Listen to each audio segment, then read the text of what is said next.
Marasi இந்த வீரன் உண்மையில் சூரன்.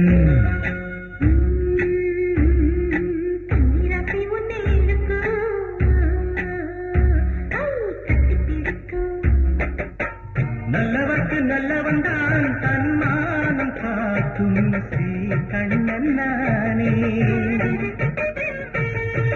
உள்ளம் வெள்ளையானதினால் துன்பங்கள் ஏது என் வாழ்வில்தானே.